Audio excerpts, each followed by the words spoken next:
Praça verdadeira, linda mesmo, foi a primeira. A primeira foi uma praça na Bonita.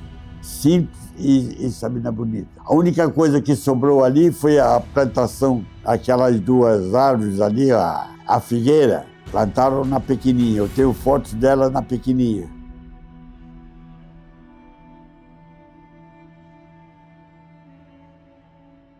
A praça, em 1949, ela foi criada. Houve a demolição do casarão do cônsul Carlos Renault, que era um triângulo, que era lindo, 3 pavimentos ali no centro. E embaixo ali do casarão funcionava muita coisa. Tinha consultórios, tinha uma ferraria que funcionava ali, tinha comércio, concerto de bicicletas funcionava ali embaixo. Aquelas estátuas que tinha em cima eram ditas que eram de mármore italiano. Ele tinha muito bom gosto e tinha recurso para oferecer para a cidade um espetáculo daquele, né? Tanto o Palacete Renault como as edificações um pouquinho do lado ali, elas vão ser demolidas para abrigar a primeira praça, o primeiro jardim que eles chamavam da cidade. E a construção ela foi de 49 da demolição até 1951, quando então é inaugurada a chamada Praça Salgado Filho. A primeira foi uma praça na Bonita. Simples e Sabina Bonita. A única coisa que sobrou ali foi a plantação, aquelas duas árvores ali, a figueira, plantaram na pequenininha. Eu tenho fotos dela na pequenininha. E hoje são as duas figueiras que estão ali. A única coisa que ainda sobrou, daquela na primeira praça. Essa denominação de Praça Salgado Filho, ela durou até 64, porque era um personagem controverso da história. E aí, em 1964, o historiador Aires Gevaerd vai sugerir pelo jornal que se adote o nome em homenagem ao primeiro administrador da colônia, o barão austríaco Maximilian von Schneeburg. Então, desde 1964, a nossa praça se chama Praça Barão de Schneeburg.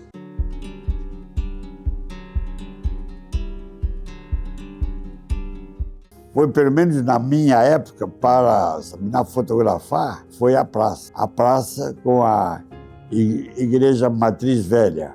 Eu tenho muitas fotos ali. Bem, a praça ela acabou sendo um ponto de encontro, desde as pessoas que saíam das igrejas, né, das duas igrejas, como as pessoas que frequentavam o cinema, as pessoas que, enfim, frequentavam o comércio local ou faziam outras atividades que os serviços estavam concentrados aqui no centro da cidade.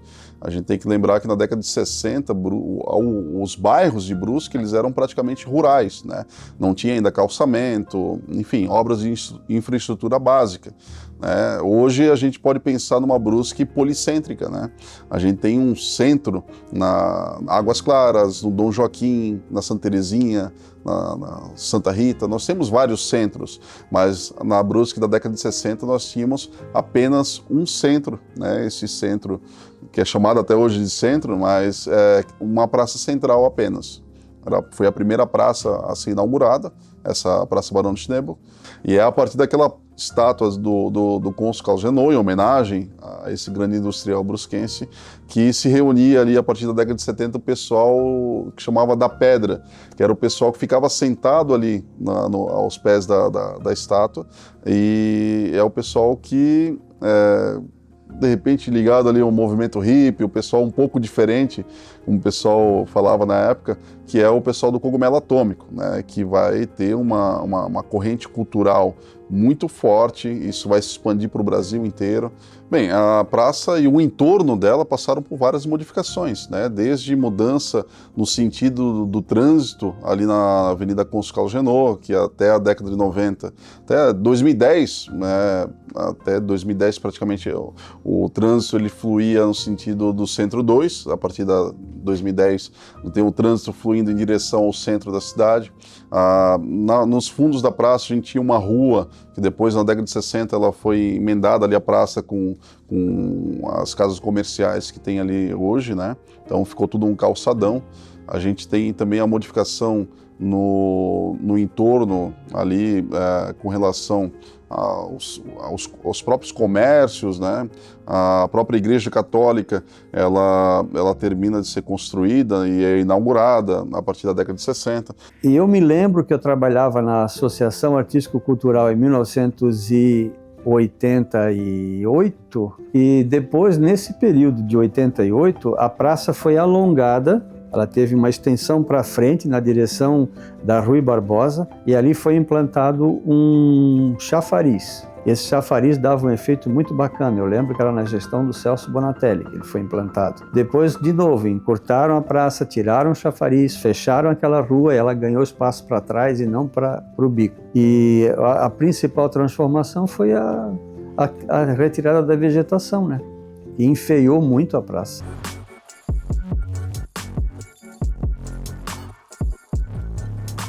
No mesmo tempo que eu usava muito a praça, quando eu era jovem, usamos muito a praça. No encontro, isso nos anos 50, que o camarada saía da própria missa, ia na missa, e quando saía da missa, o camarada sentava ali na praça, que não tinha outro local para o camarada ir, era então a praça. Os encontros, tudo era ali na praça. Está muito claro na minha memória. Passada a ponte, vê a casa do Dr. Mattioli, uma construção antiga, onde no passado foi o supermercado Ristoff, o supermercado Arker, o Keller, né? E lembro sempre do Keller por conta das empadas, né? Como que não? E na frente do Keller, sempre, né?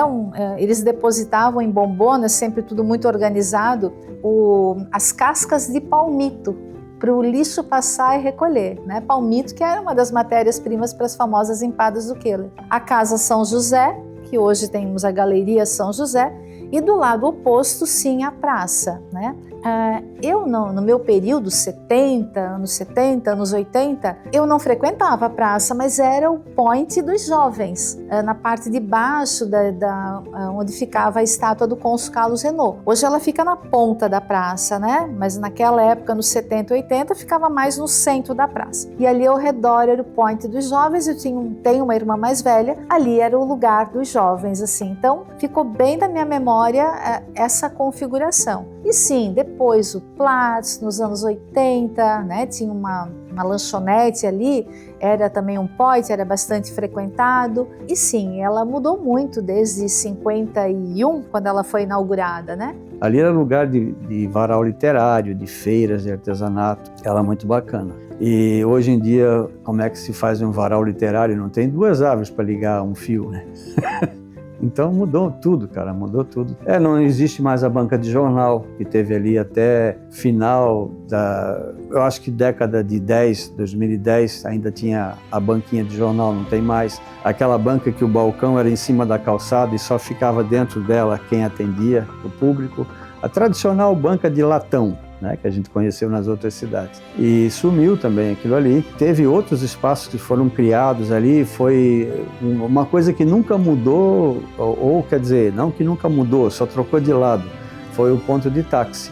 Existia um ponto de ônibus na praça voltado para Cônsul Carlos Renault. Parava ônibus ali. A gente fazendo varal literário, estacionava o ônibus, subia e descia passageiro. Depois tudo mudou, porque a rodoviária era na Avenida Lauro Miller, né? Era ali. Então o ônibus vinha de Itajaí, passava por dentro, atravessava a ponte, hoje é estaiada, e ia para Lauro Miller. Nada disso mais existiu, né? Hoje é só carro pequeno. Raramente um transporte mais pesado passa ali por dentro.